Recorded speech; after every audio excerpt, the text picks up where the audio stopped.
Bismillahirrahmanirrahim. Assalamualaikum warahmatullahi wabarakatuh. Waalaikumsalam warahmatullahi wabarakatuh. Alhamdulillahilladzi arsala rasulahu bil huda wa dinil haq. Lidhara 'ala dini kulli wa kafa billahi shahida. Asyhadu an la ilaha illallah wahdahu la syarika lah wa asyhadu anna Muhammadan abduhu wa rasuluhu la nabiyya wa la rasula ba'dah. Allahumma salli ala Muhammad wa ala ali Muhammad kama sallaita ala Ibrahim wa ala ali Ibrahim wa barik ala Muhammad وآل محمد كما صليت على إبراهيم كما باركت على إبراهيم وعلى آل إبراهيم إنك حميد مجيد أما بعد. Sahabatku jamaah Majelis Keluarga Indonesia yang dirahmati Allah, Alhamdulillah wa syukurillah. Tentu tiada kata yang paling utama kita ucapkan kecuali rasa syukur kita kepada Allah Tabaraka wa Ta'ala. Mari kita sama-sama panjatkan puja-puji hanya untuk Allah Subhanahu wa Ta'ala yang begitu banyak memberikan kita kenikmatan iman dan Islam menjadi kenikmatan yang paling agung yang harus kita syukuri. Nikmat yang membuat kita alhamdulillah di hari tasyrik ini kita masih istiqamah dalam kebaikan, istiqamah untuk terus astabiqul khairat, untuk berlomba-lomba dalam kebaikan. Dan salawat dan salam tentu senantiasa kita aturkan kepada Nabi kita baginda Rasulullah SAW, sekeluarganya, para sahabat, dan juga mudah-mudahan kita termasuk umatnya yang kelak akan mendapatkan syafaat dari beliau. Amin Allahumma amin. Sahabatku yang dimuliakan Allah, di pagi ini alhamdulillah kita kembali dipertemukan dengan guru kita Ustaz Ahmad Hanif Hafizahullah Ta'ala, yang setiap Ahad kedua kita bersamai untuk sama-sama mendalami kembali tentang muamalah, sebuah ilmu yang atau syariat sesungguhnya yang setelah diwariskan oleh Nabi Sallallahu Alaihi Wasallam, bagaimana kita berniaga sesuai dengan syariat Islam. Di bagian pertama tentu kita sudah memahami apa saja unsur-unsur yang dilarang dalam perniagaan atau muamalah maliyah. Dan tentu salah satu yang kita pahami, riba menjadi larangan terbesar yang sudah ditegaskan dalam syariat Islam. Dan juga ada beberapa yang sudah kita pelajari juga tentang gharar atau tagrir ya. Bagaimana Allah Subhanahu wa taala melarang sebuah transaksi atau muamalah yang di sana ada tagrir atau gharar, dan itu banyak hal yang terjadi di lapangan yang seringkali kita tidak paham bahwa sesungguhnya itu adalah bagian dari yang dilarang dalam perniagaan atau muamalah maliyah.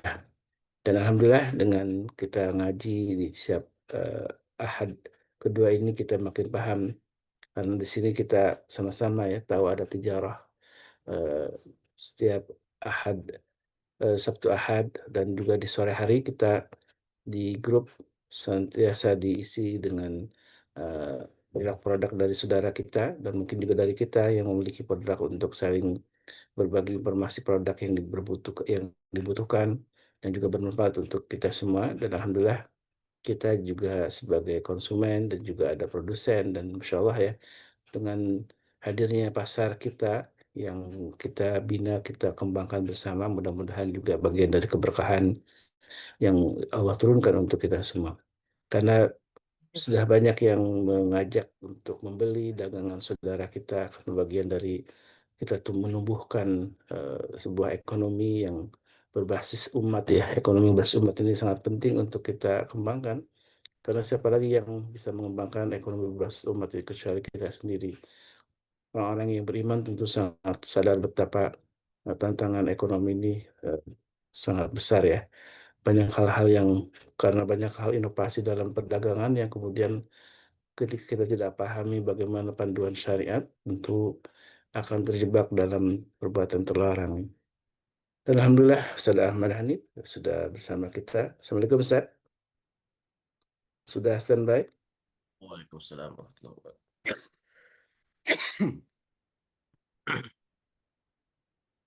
Baik, alhamdulillah Ustaz. Ya, waalaikumsalam warahmatullahi Insya Allah. wabarakatuh. Kaifa asbahtum Ustaz?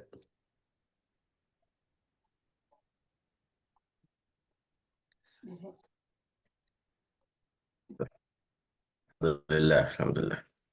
Baik, Khair insya Allah kita insyaallah. kembali melanjutkan ya tema tentang bagaimana perniagaan kita atau hal-hal yang terlarang dalam muamalah kita yang seringkali kita luput untuk memahaminya gitu. Karena banyak sekali hal-hal yang sifatnya inovatif gitu, hal-hal yang baru dalam keseharian kita yang ketika kita tidak bingkai dalam panduan syariat tentu kita terjebak atau tergelincir dalam hal-hal yang dilarang oleh Allah dan Rasulnya.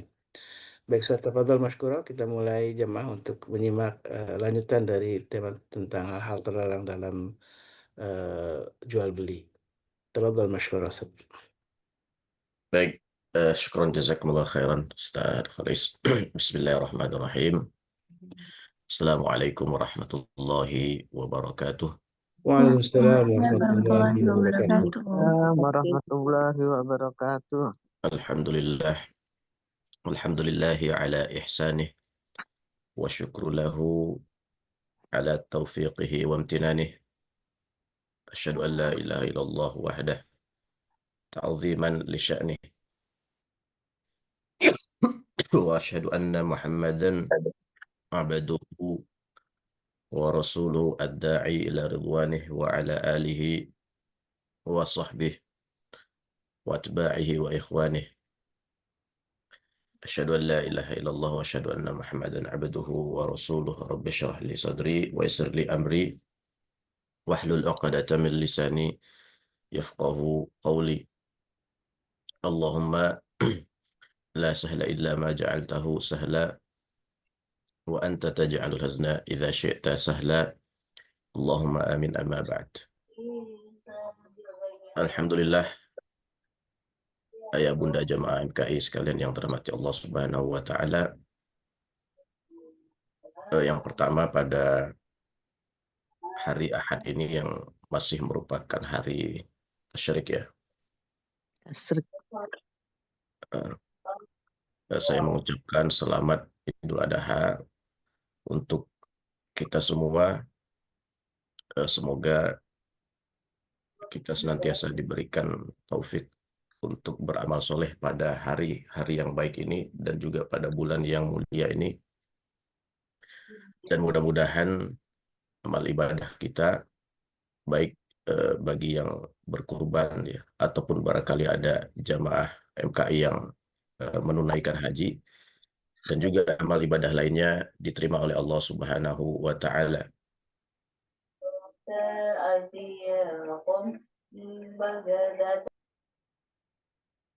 Baik, jemaah sekalian yang terhormati Allah Subhanahu wa taala, insyaallah pada kesempatan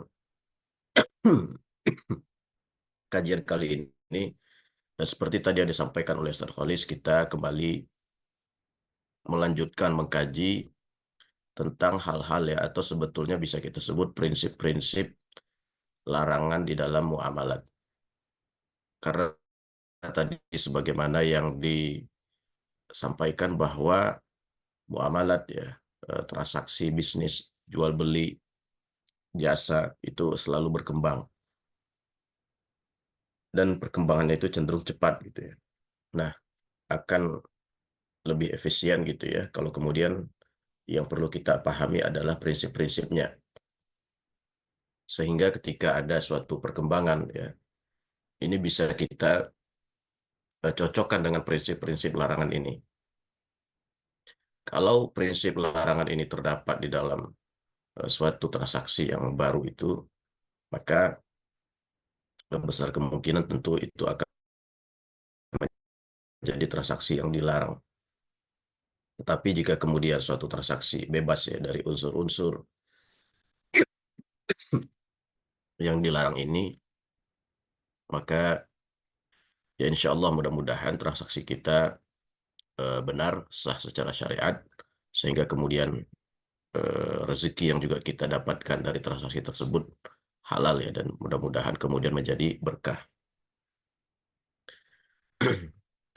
Sekedar kembali mengingatkan bahwa di pertemuan-pertemuan sebelumnya sudah ada ya beberapa pembahasan tentang transaksi-transaksi yang dilarang ini.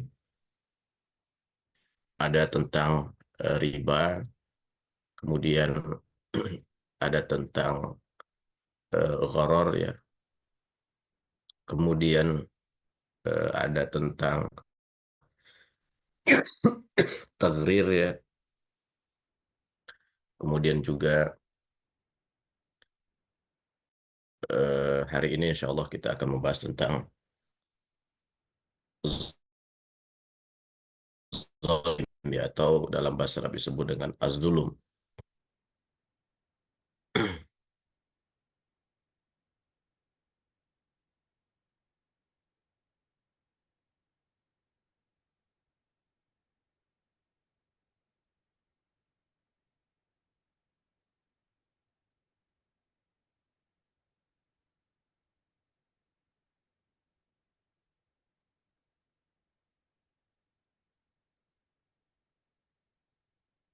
Ya, ini unsur berikutnya yang dilarang dalam suatu transaksi muamalat ya, atau jual beli ya, ataupun kemudian ada transaksi yang sifatnya jasa.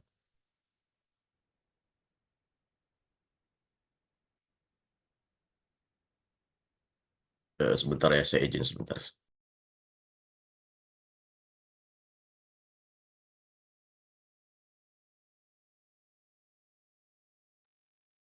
Baik ya Mas, sambil menunggu guru kita kembali di Zoom kita. Mudah-mudahan amal ibadah tadi yang sudah kita lakukan di eh, baik 10 malam, 10 hari 10 hari pertama di Zulhijjah maupun ibadah agung kurban kita, Allah terima amal semua kita ini. Dan alhamdulillah MKI pun sudah menggelar ya kita kurban di beberapa titik lokasi, dan alhamdulillah sudah ada beberapa yang terkirim fotonya, karena ada yang eh, apa namanya di kurbannya memang di hari eh, Sabtu ya, tidak di hari Jumatnya, yang ya mungkin barangkali banyak sekali sekarang kalau kita lihat pemotongan hewan kurban banyak dilakukan di hari Sabtu kemarin ya, karena hari Jumat memang berbarengan dengan Jumat, barangkali ada yang merasa waktunya sangat terbatas, bahkan satu kurban yang eh, di pesantren Kota Al-Fatih ini baru hari ini insya Allah eh, digelar ya, dan salah satu amanah dari Bapak Haikal juga yang insya Allah akan saya coba eh, laksanakan di hari ini kurban di pesantren Kota Al-Fatih. Baik, saya tafadhol lanjutkan hmm, tema tadi yang kita Ya, bahas tentang larangan zalim ya. ya,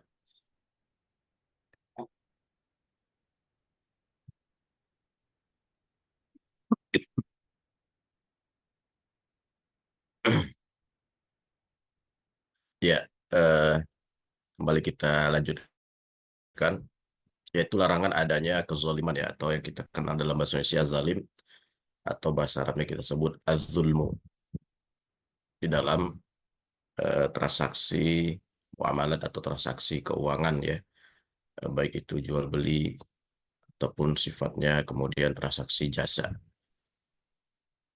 Nah, tentu kata zolim ini sesuatu kata yang sering ya akan kita temukan di dalam istilah-istilah syariat yang lainnya. Nah, bahkan secara umum bisa kita sebut ya, zolim ini apapun bentuknya itu terlarang ya. Di dalam salah satu hadisnya yang merupakan hadis qudsi, Allah Subhanahu wa taala berfirman bahwa Allah mengatakan, Allah mengharamkan zolim ya untuk dirinya sendiri. Jadi eh, apalagi kalau kemudian itu antar hambanya. Jadi Allah saja itu mengharamkan zolim ya, datang dari dirinya kepada apapun dan kepada siapapun. Nah, sehingga bisa kita pahami di sini bahwa apapun yang terjadi pada manusia, pada makhluknya, ya sama sekali tidak ada unsur kezaliman dari Allah Subhanahu wa taala ya. Nah, apalagi kalau kemudian maka itu dilakukan antar hamba. Inni haramtu zulma ala nafsi wa ja'altuhu haraman bainakum ya. Aku haramkan zalim itu atas diriku dan aku jadikan perbuatan zalim itu haram di antara kalian. Nah, maka kalau kita lihat zalim secara bahasa itu artinya adalah ada beberapa ya. Ini kalau kita buka kamus bahasa Arab, maka bisa kita temukan di antara arti zalim adalah kegelapan ya, lawan dari terang. Maka misalnya dalam Al-Quran itu ada ayat yang berbunyi, Allahu waliyul ladzina amanu yukhrijuhum minaz zulumati ila nur ya. Allah adalah walinya orang-orang beriman yang membawa mereka minaz zulumat ya, dari kegelapan menuju cahaya. Nah, jadi kita lihat di sini zulum. Zulum itu merupakan jamak dari zalam yang artinya kegelapan ya. Ini memiliki akar kata yang sama dengan zalim ya, dengan zulum. Kemudian yang kedua, zulmu secara bahasa adalah meletakkan sesuatu bukan pada tempatnya. Nah, ini barangkali juga eh, sering kita dengar ya.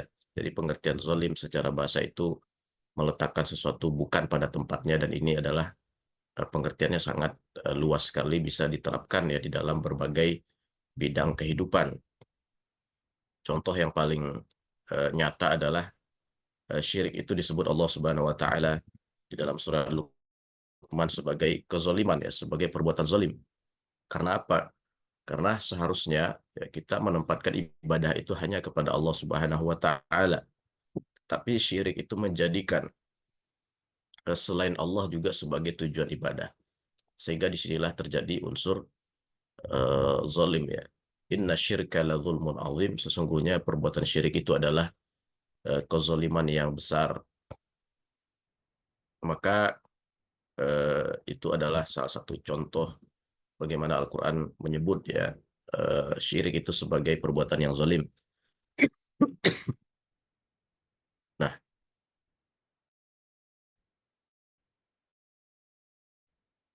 di, di sini pula misalnya kecil ya, yang sebetulnya secara bahasa itu bisa dihitung sebagai zalim. Misalnya kita pakai sendal, yang kanan dipakai yang kiri dipakai yang kanan gitu ya. Maka itu perbuatan yang ya secara bahasa itu zalim. Atau misalnya kita pakai baju dengan cara terbalik ya. Nah, maka itu juga eh, bisa disebut secara bahasa, sekali lagi itu disebut dengan zalim gitu ya.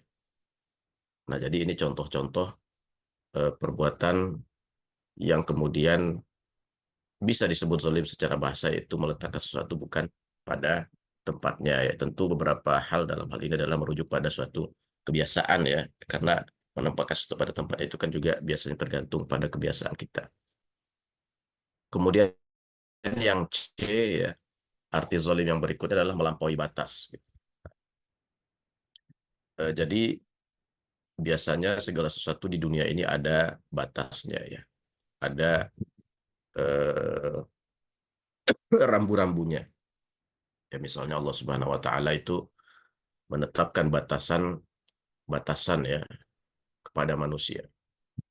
Wa tilka hududullah wa may yata'adda hududallah faqad zalama nafsah. Dan itulah batasan-batasan Allah. Siapa yang melampaui batasan-batasan tersebut, maka ia telah berbuat zalim terhadap dirinya sendiri. Nah, makanya setiap perbuatan dosa itu juga kemudian dapat disebut zalim. Kenapa?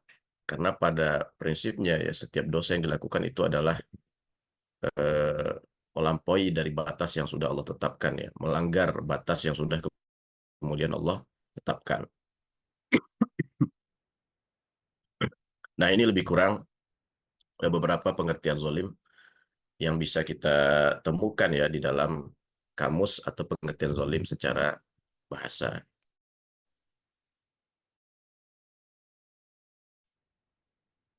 Nah, lalu dalam istilah syariat seperti apa ya pengertian zalim ini?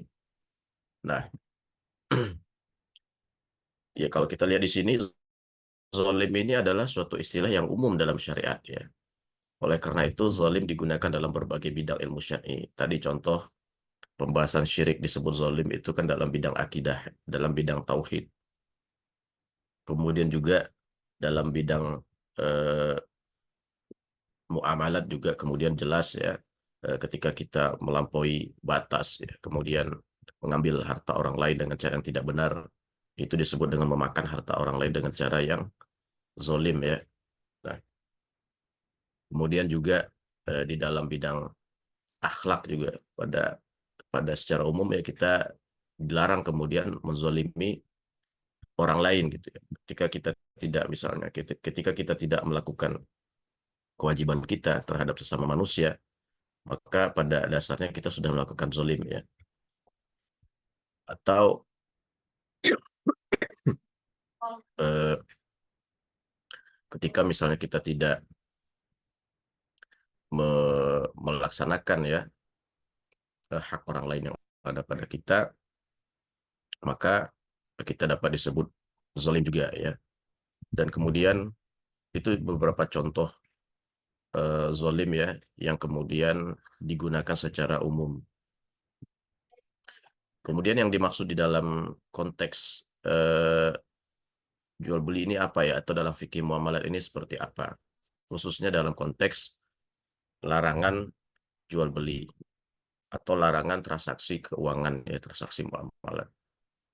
Maka dapat kita maknai adalah suatu transaksi disebut zalim apabila suatu transaksi yang terjadi itu mengakibatkan terjadinya suatu proses penguasaan harta pihak lain dengan cara yang tidak benar dan melampaui batasnya. Nah, jadi kita bertransaksi, kemudian konsekuensi atau akibat dari transaksi tersebut adalah terjadinya penguasaan harta pihak lain dengan cara yang tidak benar, tentu ini menurut syariat, dan melampaui batas. Tentu ini maksudnya adalah melampaui batas-batas yang telah ditetapkan dalam syariat. Nah, ini memang karena zalim tadi secara bahasa pengertiannya itu juga cukup umum, maka kalau kita lihat pengertian teknisnya di sini, atau pengertian secara istilahnya ini juga masih cukup agak sedikit umum gitu ya. Artinya sekali lagi transaksi, kemudian dalam transaksi tersebut akibatnya adalah terjadi proses penguasaan harta pihak lain dengan cara yang tidak benar ya menurut ketentuan syariat dan juga atau melampaui batas menurut ketentuan syariat.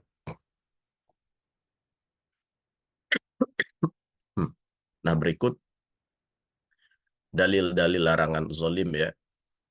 Tentu di sini dalam hal ini adalah dalil yang diambil ini yang berkaitan dengan muamalat ya.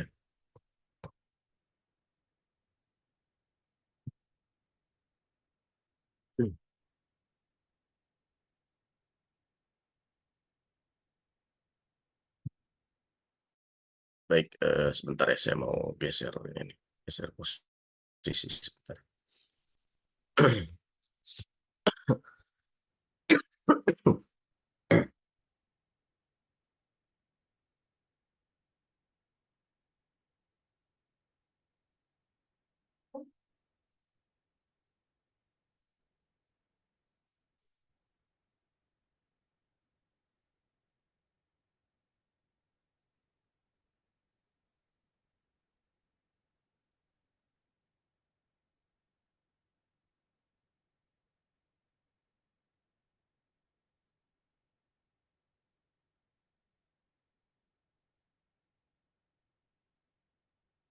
Baik, Allah Subhanahu wa taala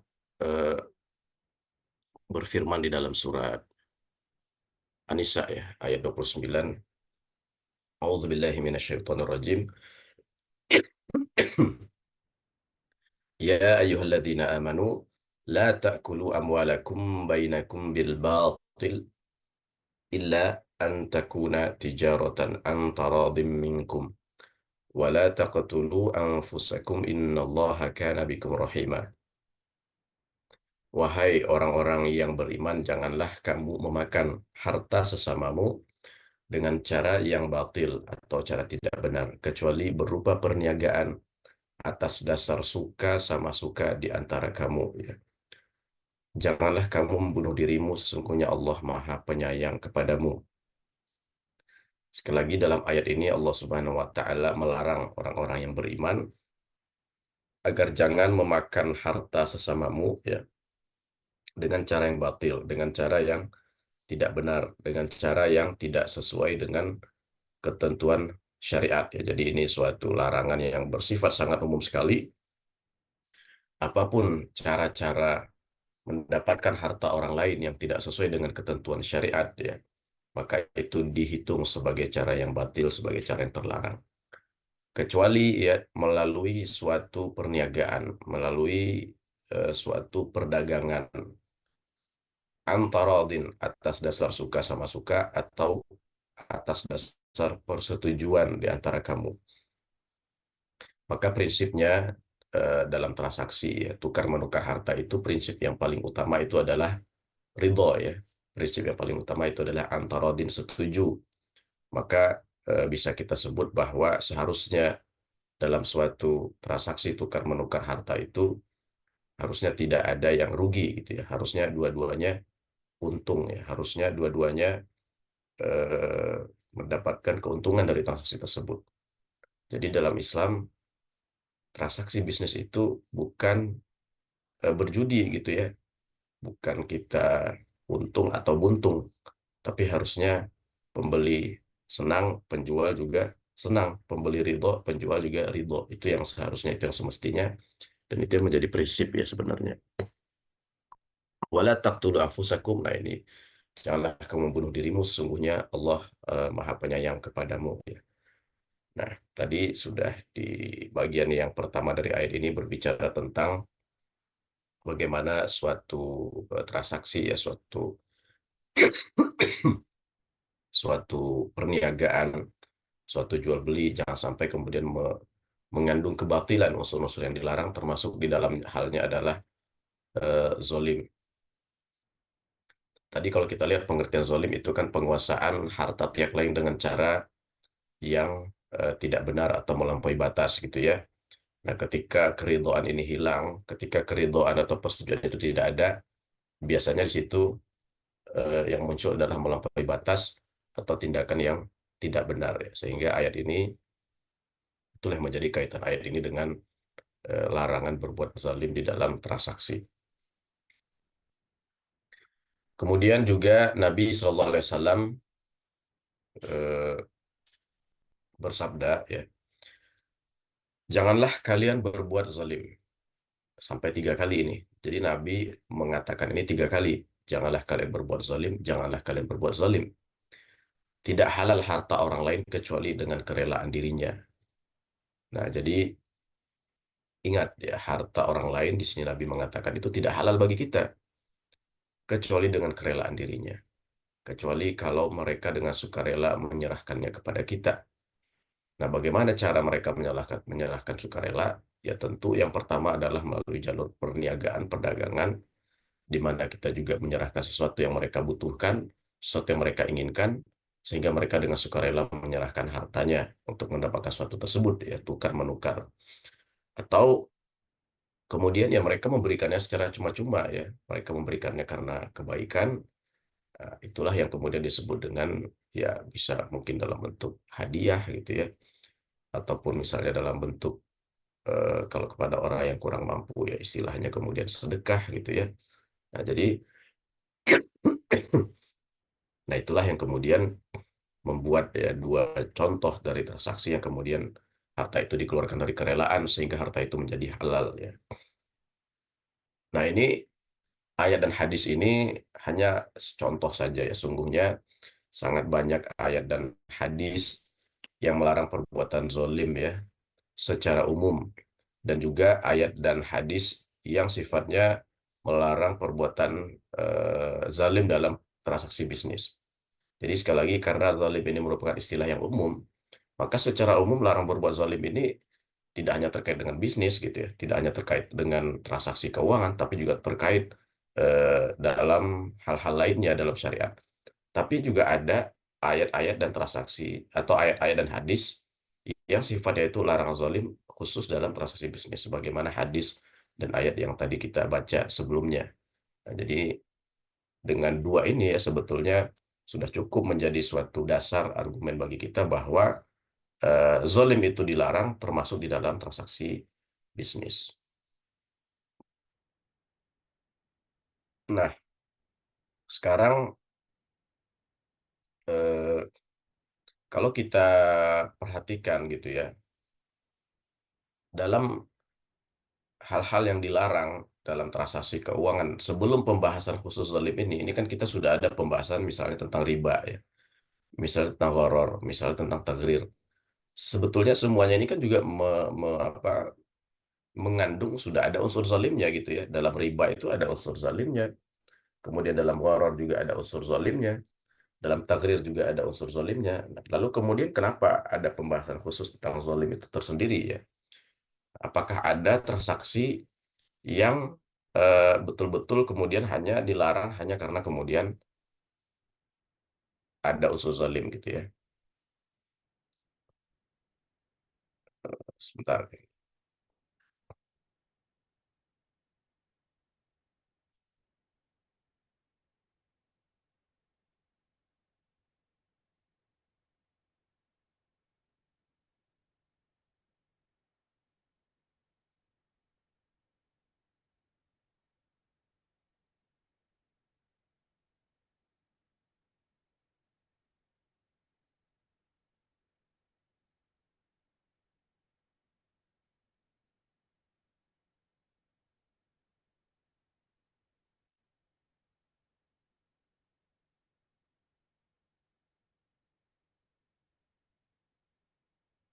Ya, nah, tadi sudah kita sebutkan bahwa bukankah larangan-larangan tadi itu juga sebetulnya mengandung unsur zalim ya.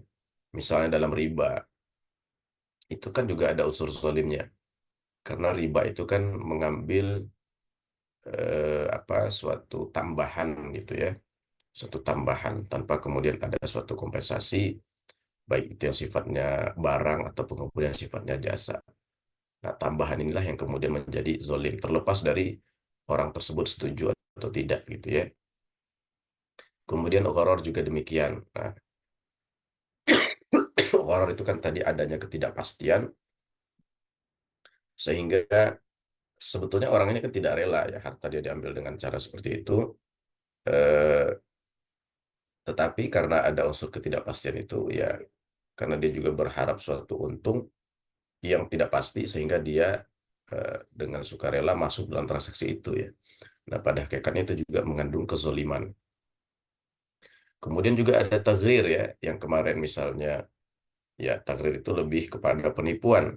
Nah, itu juga bisa kita kita kita sebut bahwa ya orang tidak ada yang suka, tidak ada yang rela kemudian orang itu ditipu. Nah, maka bentuk-bentuk kezaliman dalam jual beli kalau kita lihat di slide ini itu yang pertama ada pihak yang diambil hartanya dia tidak tahu kalau dia dizolimi ya. Nah, ini kan contohnya adalah penipuan.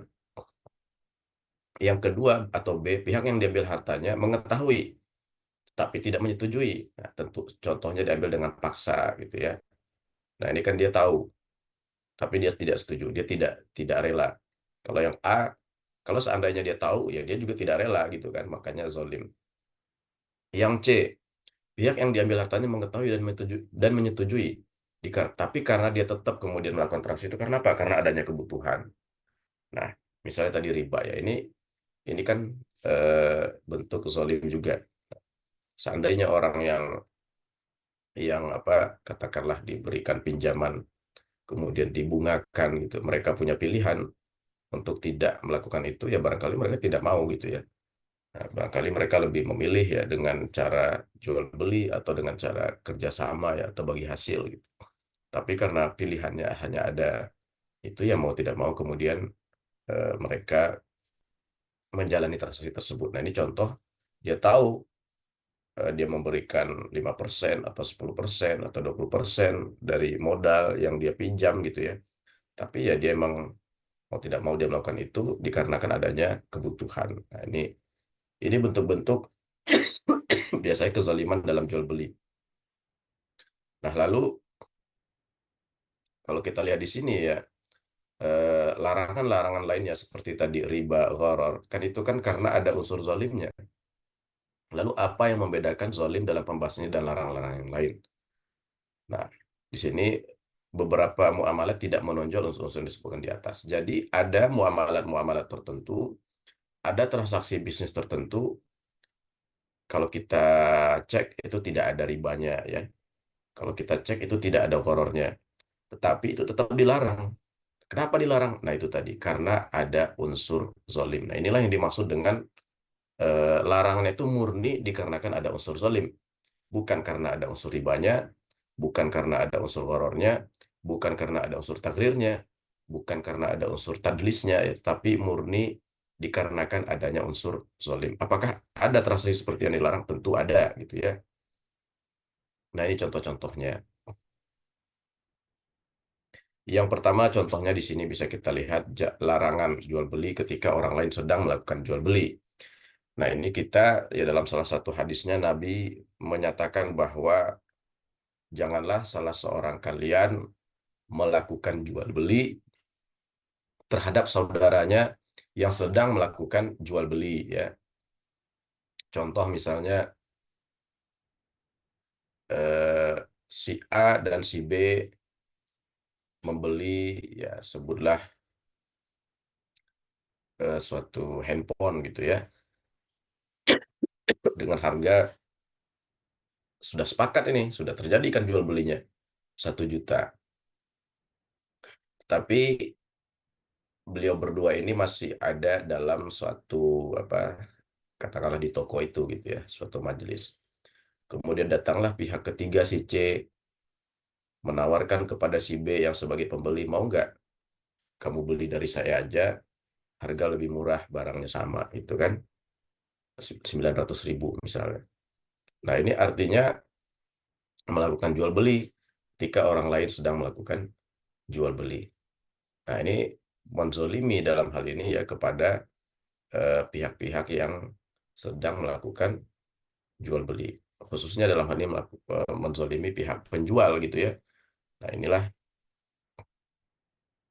ini merupakan contoh dari apa jual beli yang dilarang ya, kita melakukan jual beli ketika orang lain sedang melakukan jual beli. Kecuali kalau sudah tuntas, sudah selesai, baru di situ kemudian kita boleh masuk. Ini mirip dengan contoh yang kedua, larangan tawar-menawar ketika orang lain sedang menawar. Nah, ini sedang si A dan si B sedang terjadi tawar-menawar terhadap suatu barang, terhadap suatu handphone tadi, antar mereka, antar barang yang dijual oleh si B, nah, tapi kemudian tiba-tiba masuk si C menawarkan barang lain ya, atau barangkali bisa saja dia sebagai pembeli juga menawarkan kepada si B untuk membeli lebih mahal misalnya. Nah, ini juga dilarang gitu ya. Nah, ini termasuk menzolimi orang lain. Lalu ya tunggu tuntas mereka tawar-menawar baru kemudian kalau mereka terjadi jual belinya ya sudah berarti kita tidak bisa masuk ya. Tapi kalau mereka kemudian tawar-menawarnya gagal menjadi jual beli ya berarti di situ baru kemudian bisa kita masuk gitu ya. Kecuali beda halnya kalau ini sifatnya adalah lelang misalnya ya. Nah, lelang nah ini memang siapa memang tawar-menawarnya itu persaingan gitu ya sampai kemudian mendapatkan harga yang lebih tinggi dan ini juga diperbolehkan dan pernah dilakukan oleh Nabi ya, pernah dilakukan oleh Nabi SAW ketika beliau melelang barang milik sahabatnya yang kemudian awalnya dijual, ditawarkan itu tempat minum ya sama ada kain, ada yang menawar 1 dirham. Kemudian Nabi adakah yang ingin menawar lebih, kemudian ada yang menawar 2 dirham. Kemudian 2 dirham, uang 2 dirham itu diberikan kepada sahabat tersebut. Sahabat tadi itu kan tadinya mau minta kepada Nabi gitu ya, minta sesuatu karena beliau sudah tidak punya harta ya. Beliau minta. Kemudian Nabi bertanya, adakah sesuatu di rumah, barang di rumahmu? Kemudian dibawakanlah 2 barang tadi, akhirnya dilelang oleh Nabi.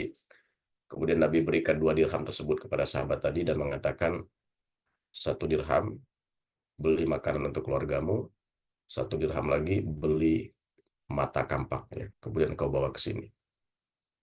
Yang akhirnya singkatnya adalah kemudian mata kampak itu dibawa kepada Nabi dan kemudian diberi tangkai oleh Nabi dan kemudian Nabi mengatakan, pergilah ini, berusahalah, ya. Eh, Jangan engkau kembali kecuali setelah 2 minggu kalau tidak salah gitu ya. Akhirnya ketika 2 minggu kemudian sahabat tadi kembali kalau tidak salah ya, beliau menghasilkan lebih dari 10 dirham gitu ya. Nah, jadi ini adalah bagaimana contoh Nabi SAW mengajarkan sahabat entrepreneurship ya. Jadi tidak hanya kemudian memberikan apa yang diminta sebagai suatu kebutuhan, tetapi juga kemudian memberikan suatu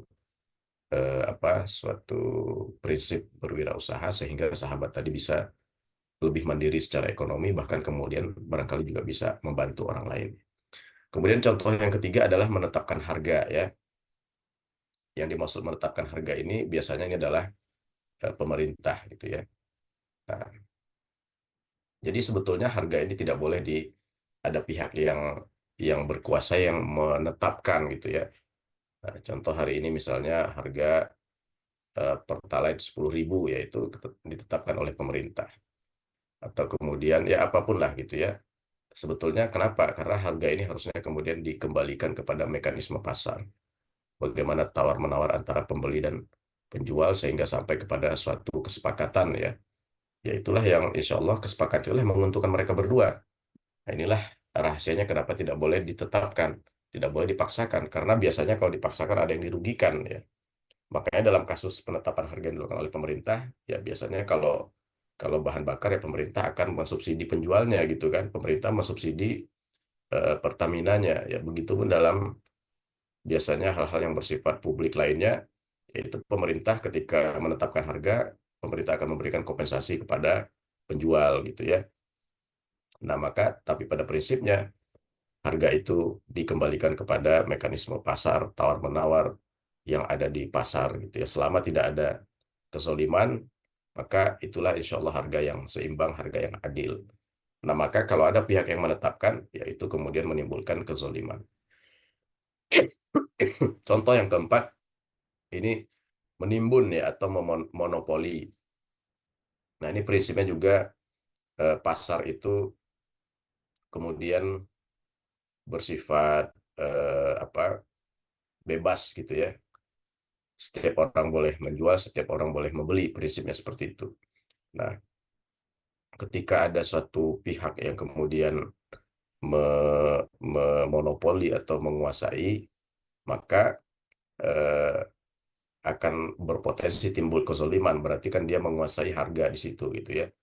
Dia akan bisa menetapkan harga sesuka hatinya, yang itu cenderung kemudian akan menzolimi pembeli. Itulah kemudian kenapa monopoli atau menimbun barang ini dilarang. Sedangkan kalau menimbun ini ya biasanya hanya bisa dilakukan oleh orang yang monopoli karena dia yang menguasai akses barang gitu ya. Ketika barang ini ditahan, harga naik kemudian baru dilepas. Nah, itulah menimbun yang kemudian dilarang. Ya tentu ini kita bicara secara umum ya, ada beberapa praktek-praktek monopoli ataupun menimbun yang dalam kondisi-kondisi tertentu itu diizinkan gitu ya. Ya seperti yang dilakukan oleh pemerintah yaitu masih dalam batas yang kemudian diizinkan ya. Rata-rata kan kalau BUMN untuk publik di sini kan kita dimonopoli semua gitu ya. PLN misalnya gitu kan, listrik ya, kemudian apalagi gas mungkin ya, dan lain-lain, air gitu ya, air minum ya, PDAM. Nah itu kan rata-rata monopoli. Tapi kita kan juga merasakan kekurangannya ya, karena kita agak sulit komplain kalau pelayanannya kurang memuaskan. Nah disinilah pentingnya ada pesaing lain gitu kan, sehingga para penjual ini bersaing memberikan yang terbaik gitu. Contoh yang kelima adalah misalnya memaksa atau menakut-nakuti orang lain agar melakukan jual beli. Nah ini kita perlu hati-hati juga ya, baik kita sebagai penjual ataupun sebagai pembeli.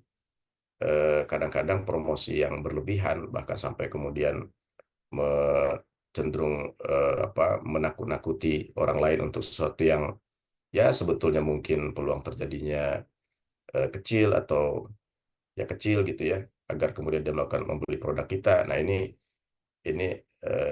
kita khawatir ini masuk dalam unsur zalim ya.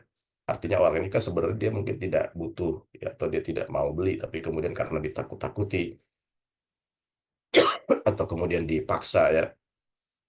Paksa ini kan bisa halus, bisa kasar gitu ya. Nah, jadi paksa ini juga contohnya misalnya apa ya, ini kalau yang secara secara apa secara halus, oh ini sekedar contoh aja ya. Ya misalnya parkir, unsur secara halusnya gitu ya, yang kemudian membuat orang merasa tidak enak kalau tidak membayar gitu kan. Nah, berhati-hati baik di sini sebagai pembeli ataupun kemudian sebagai penjual, karena ini juga bisa dilakukan oleh pembeli gitu ya, menakut-nakuti penjual agar kemudian menjual barangnya gitu ya.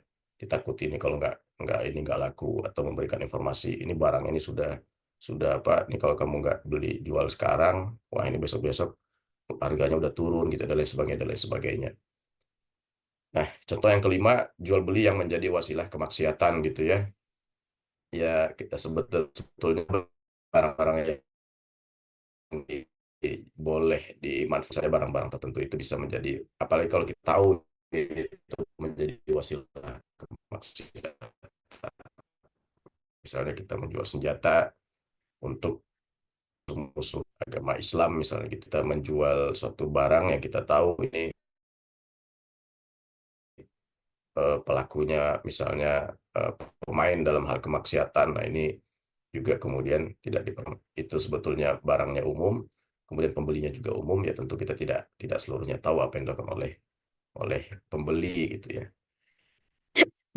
Nah, inilah beberapa contoh transaksi-transaksi yang mengandung unsur zolim, yang murni unsur zalim ya. Jadi ini tidak ada unsur ribanya, tidak ada unsur gharornya, tapi ini dilarang karena memang tadi mengandung unsur zalim, eh, tidak apa, tidak benar, atau kemudian melampaui batas yang sudah ditetapkan oleh syariat. Baik, barangkali ini yang ya kita bahas ya untuk kajian pada kali ini. Barangkali ada hal-hal yang ingin di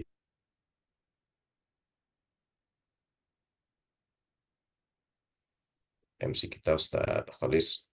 Wallahu a'lam bishawab. Tadi Ustaz yang menetapkan harga itu bisa berikan contohnya Ustaz. Tadi agak terputus saya ini jaringannya. Tadi poin tadi yang menetapkan harga itu contohnya apa Ustaz? Yang terlarang itu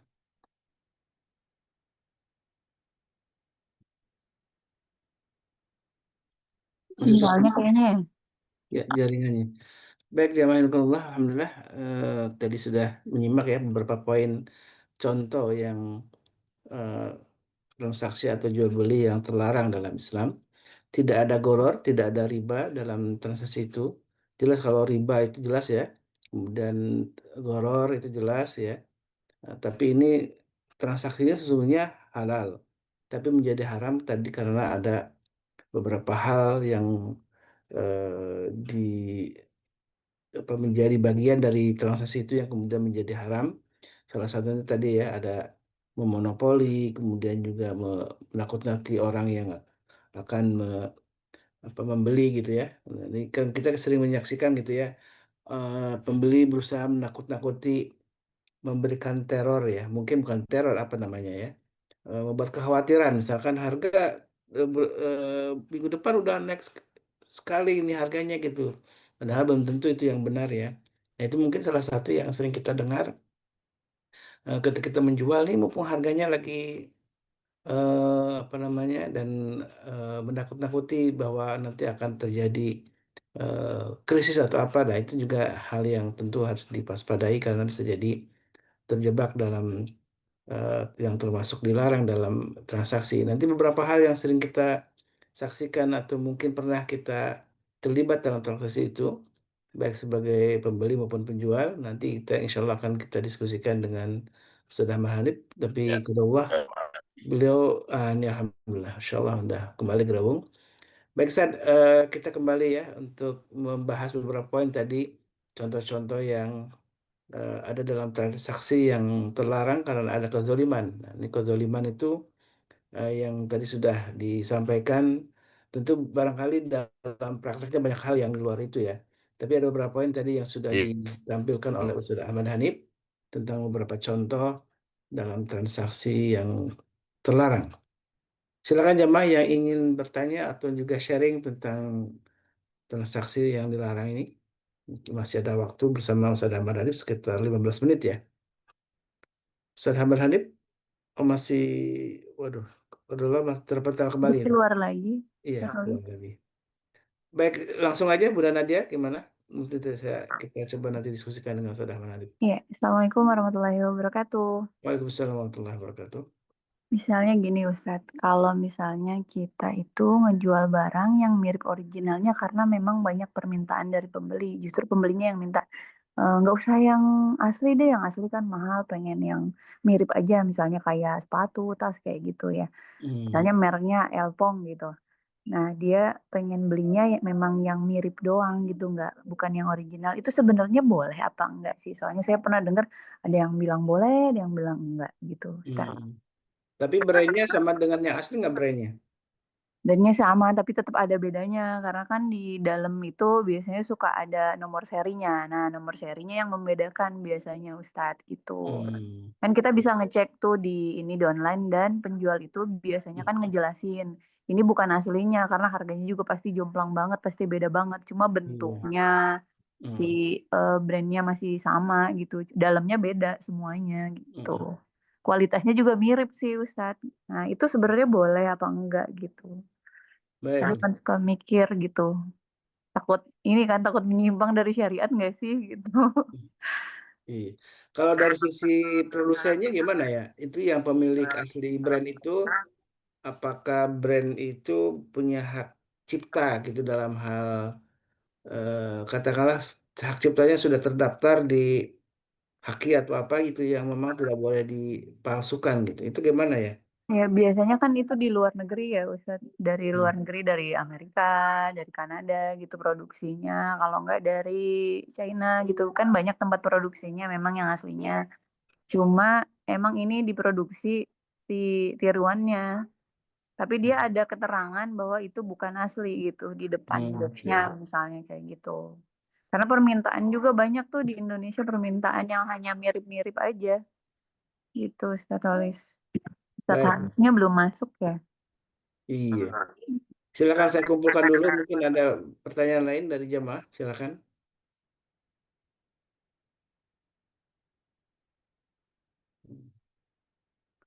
Kodawah masih belum tergabung kembali dengan Ustaz Hamalan karena jaringan nih ya nampaknya. Eh, jadi kembali diingatkan oleh eh, tadi Ustaz Aman Hani beberapa hal yang memang penting kita memahami tentang larangan-larangan jual beli ya karena salah satu sebab-sebab kenapa jual beli atau muamalah malah ini diharamkan tentu ada salah satunya yang pertama ada kezaliman. Tadi ada kezaliman menjadi bahasan lanjutan dari apa yang sudah dibahas. Kemudian juga adanya unsur judi, ada unsur mengambil riba, kemudian ada gharar atau takdir dan juga ada kejahalah atau ketidakjelasan. Ini salah satu sebab diharapkan muamalah. Dan soal kezaliman inilah yang tadi sudah disampaikan ya. Ini Ustaz Hamdan sudah kembali tergabung. Alhamdulillah, Ustaz. Sudah ada yang bertanya tadi, Ustaz. Nah, ini sambil menunggu tergabung ya, connecting to audio. Silakan, jamaah yang ingin bertanya, saya kasih kesempatan eh, satu pertanyaan lagi. Assalamualaikum, Ustaz. Masih belum tergabung ya. Baik, jamaah yang bukan Allah, tentu larangan kezoliman ini tadi disebutkan oleh Ustaz Aman Hanif, sudah jelaskan dalam Al-Quran maupun dalam hadis-hadis Nabi ya. Dan Tadi ada yang ditanyakan soal Set, udah bisa terdengar, Set?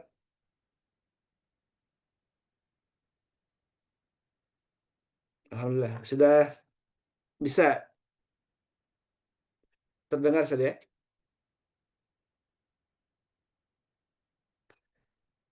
Baik, Set, ini ada yang bertanya, Set, soal sebuah barang atau produk yang sungguh orang itu sudah tahu kalau itu adalah sebuah tiruan gitu ya. Misalkan ada beberapa merek brand asing yang memang sudah kita kenal, bisa jadi ada tas, ada yang lainnya gitu, produk-produk yang sudah mafhum, orang paham harganya mahal.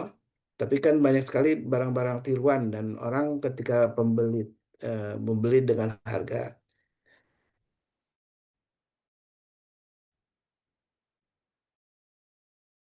yang tentu berbeda dengan harga yang aslinya ya, itu barang tiruan. Apakah itu termasuk jadi kezaliman juga, Ustaz? Atau transaksi yang terlarang gitu, Ustaz?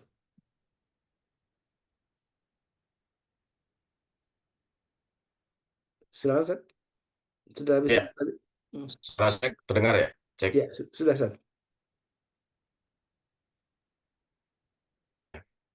Tadi saya hanya belakangnya itu menjual barang yang tiruan gitu ya. Iya, betul. Dan konsumen sudah tahu itu tiruan, jadi memang karena paham bahwa harganya tidak mungkin harga aslinya segitu gitu ya.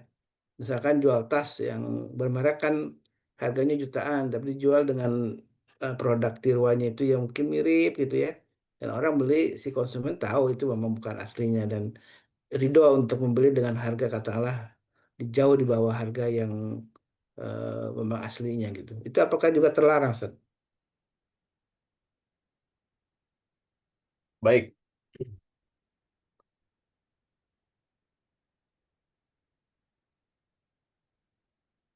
ya.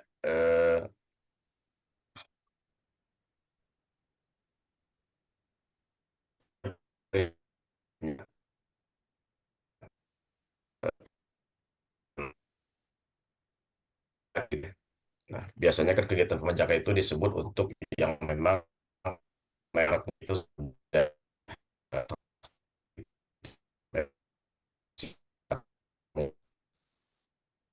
Atau antum coba videonya dimatiin, mungkin suaranya biar lebih clear. Coba kalau dengan videonya dimatikan, eh, mungkin lebih stabil itunya jaringannya.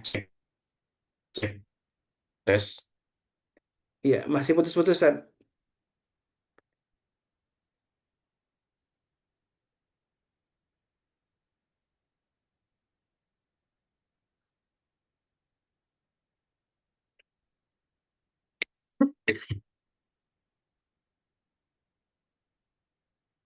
Tes.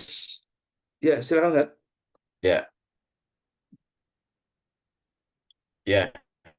Prinsip memang kegiatan pajakan gitu yang tadi pengertiannya adalah suatu suatu merek yang sudah terdaftar, yang kemudian juga pihak lain yang memiliki hak atas merek tersebut tidak diperbolehkan gitu ya. Artinya ketika kita menjual dengan tadi merek yang sama, ini prinsipnya kan kita kan kezaliman ya terhadap eh, memiliki hak atas hak tersebut, ya ada apa saksinya, kemudian juga jual beli atau bangunannya ini kemudian Suaranya kurang jelas, Ustaz.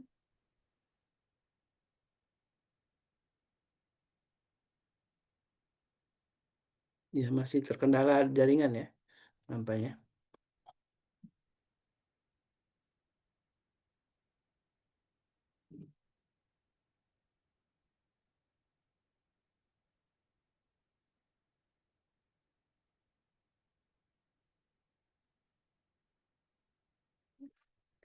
Oke.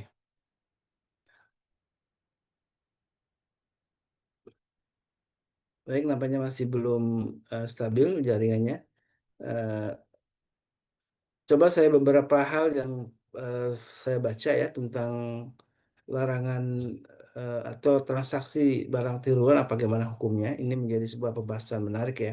Karena memang hampir kita saksikan seringkali kita menemukan atau membeli bahkan ya barang-barang yang memang KW 1 KW 2 gitu kan ya. Dan itu adalah bukan barang aslinya.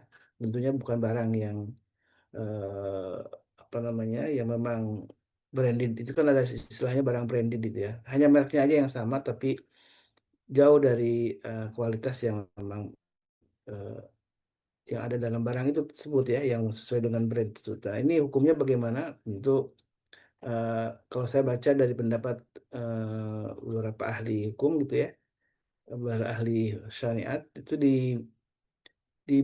dibolehkan dengan ada beberapa prinsip yang harus dipenuhi. Yang pertama adalah tidak boleh mengambil hak orang lain tanpa seizinnya gitu ya.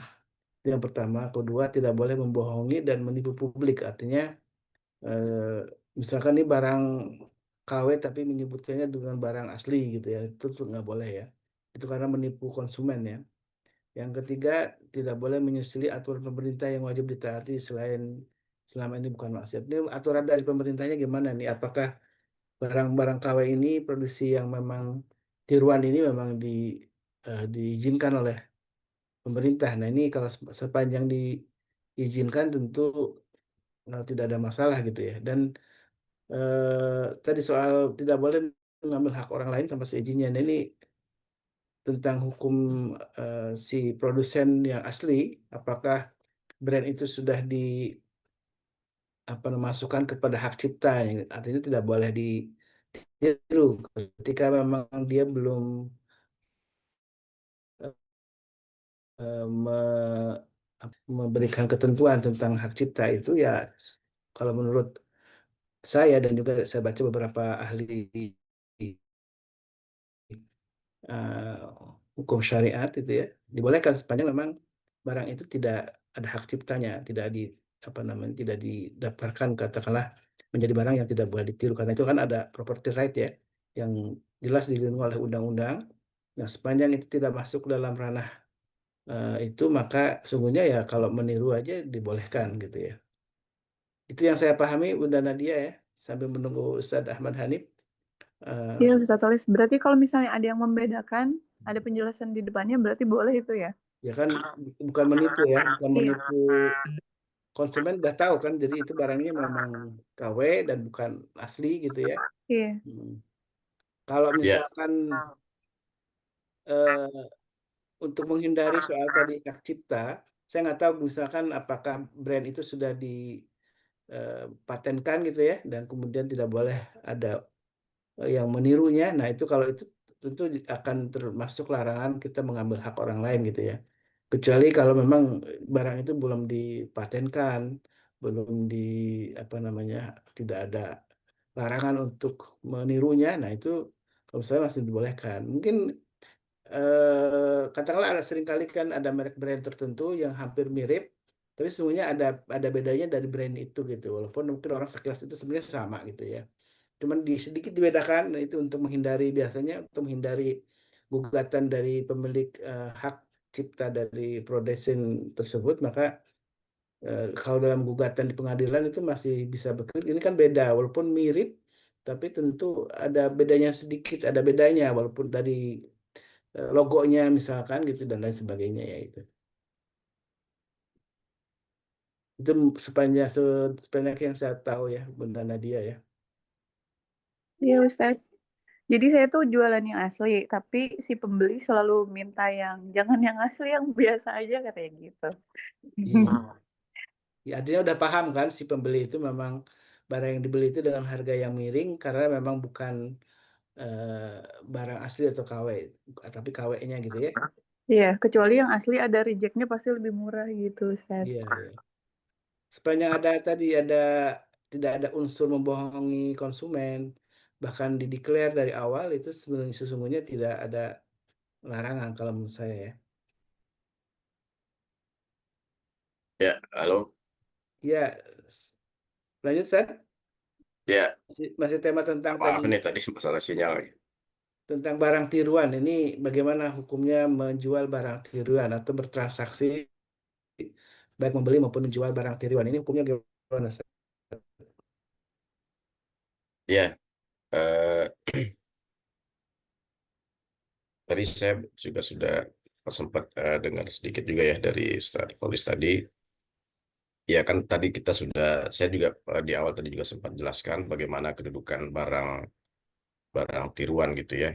Nah itu kalau jadi istilah barang bajakan itu ya berarti itu memang sudah ada merek yang terdaftar yang resmi, yang kemudian kita mengimitasi atau meniru dengan persis sama mereknya gitu. Nah, jadi dalam hal ini berarti memang hak ya dari menjual barang itu dengan merek itu ya berarti sebetulnya dimiliki oleh memang produsen resminya ya dengan jalur-jalur distributor resminya dengan harga yang juga kemudian memang sudah apa diatur ya oleh kemudian penjual-penjual resminya. Nah, ya sehingga apa ya kalau kemudian kita mengimitasi, meniru barang yang sama persis, baik itu kemudian membuat ya, ataupun kemudian memperjualbelikan. Nah, ya di sini ada beberapa unsur yang dilarang dalam muamalat, termasuk dalam unsur zolim ya. Yang pertama berarti kan kita zolim kepada produsen barang tersebut gitu ya. Yang kedua, apalagi kalau misal pembeli tidak tahu ya, nah maka ini juga kemudian terdapat unsur zolim kepada pembeli. Nah, maka itu artinya memang termasuk ya dalam zolim dalam jual beli. Nah, tapi memang tadi saya sampaikan bahwa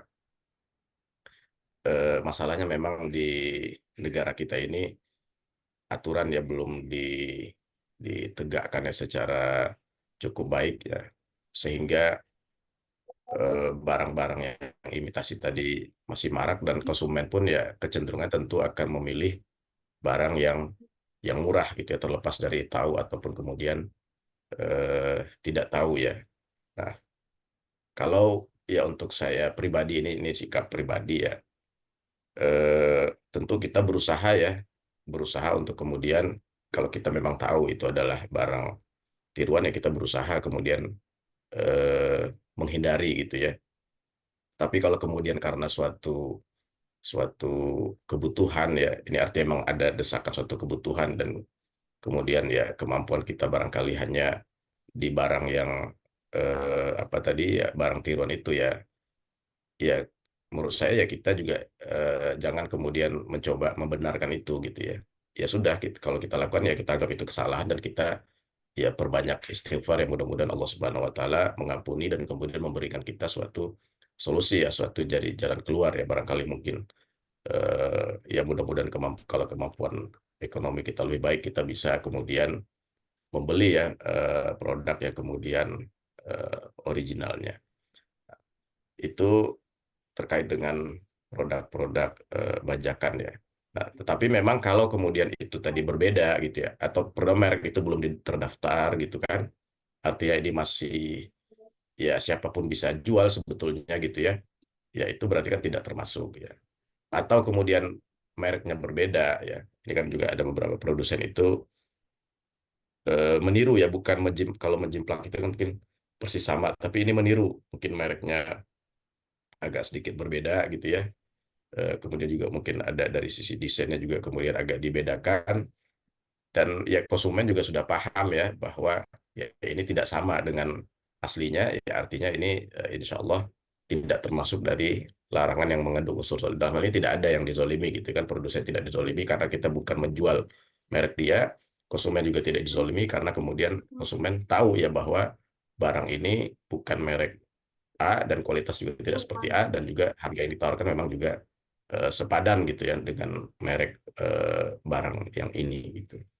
Nah, mungkin itu ya secara umum terkait dengan eh, bajakan gitu. Abah Husseiri, silakan Abah. Baik, Assalamualaikum warahmatullahi wabarakatuh. Waalaikumsalam warahmatullahi Waalaikumsalam wabarakatuh. warahmatullahi wabarakatuh. Mohon penjelasannya terkait dengan perdagangan melalui online. Saya pernah pernah dengar katanya masuk kategori masih abu-abu, masih gray area. Ada yang bilang boleh, ada yang bilang haram. Karena barang-barang yang kita beli itu kecenderungannya tidak sama dengan apa yang fakta ada. Nah, contoh pengalaman saya aja. Saya mendapat gambar, video yang bagus dari iklan baju. Ya, orangnya gagah keren. Saya belilah setengah lusin, ukuran paling besar XXL. Kadarullah datang COD, saya bilang Mas buka dulu Mas, biar saya tahu bajunya gimana. Ternyata baju untuk anak anak umur 2 tahun. Kebayang, saya gemuk begini, ya udah gemuk begini dapat baju ukuran bayi umur 2 tahun. Ya kan saya bilang, nah Mas, saya kembalikan aja, saya nggak bayar.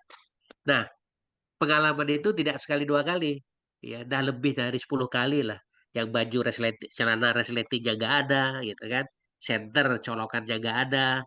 Nah itu gimana Pak? Menyikapi seperti ini? Apakah memang itu sudah difatwakan perdagangan online yang akhirnya ada banyak cenderung tipu penipu gitu? Nah, dengan fakta yang nyata ini gimana Pak? Syukran. Assalamualaikum. Waalaikumsalam warahmatullahi wabarakatuh. Ya, memang ya itu pengalaman-pengalaman yang barangkali beberapa kali terjadi juga ya pada kita.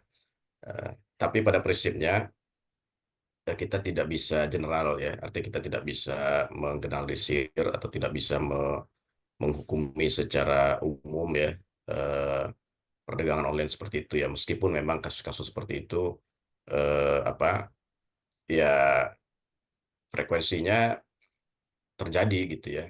Eh, Nah, tapi pada prinsipnya kalau kita lihat online ini kan platform gitu ya.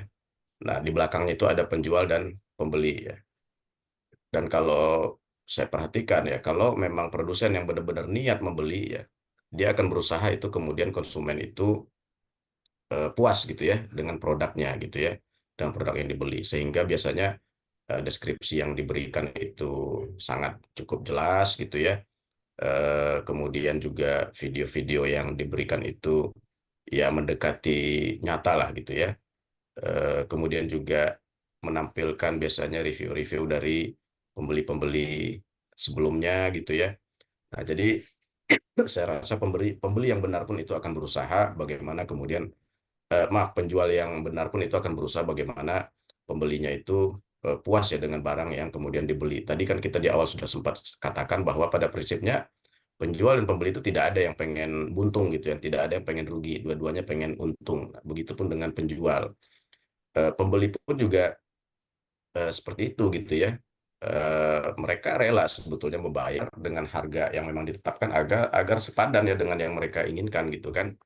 Nah, jadi sering kali kemudian si pembeli itu merasa rugi ya kalau kemudian harga yang dibayarkan itu ternyata tidak sepadan ya dengan apa yang diharapkan. Nah, se ya sejauh ini platform online itu ya beberapa mungkin yang biasa kita transaksi itu menyediakan sebetulnya fasilitas untuk kemudian bagaimana tidak terjadi penipuan gitu ya, tidak terjadi tadi atau kelalaian.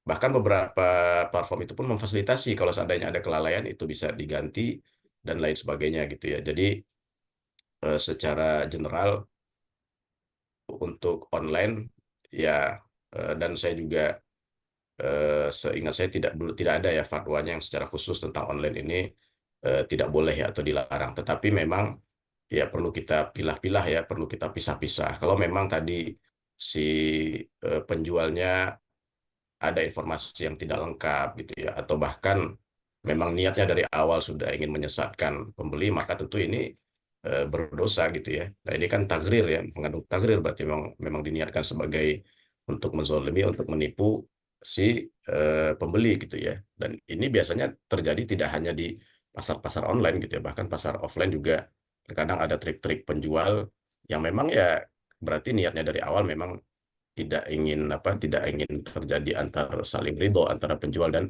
pembeli gitu ya. Nah, jadi maka ini mungkin penting ya kembali lagi pada motif tadi bahwa pada prinsipnya Islam itu mengajarkan baik penjual ataupun pembeli adalah antarodin gitu ya, sama-sama ridho, sama-sama setuju, sama-sama puas sebetulnya.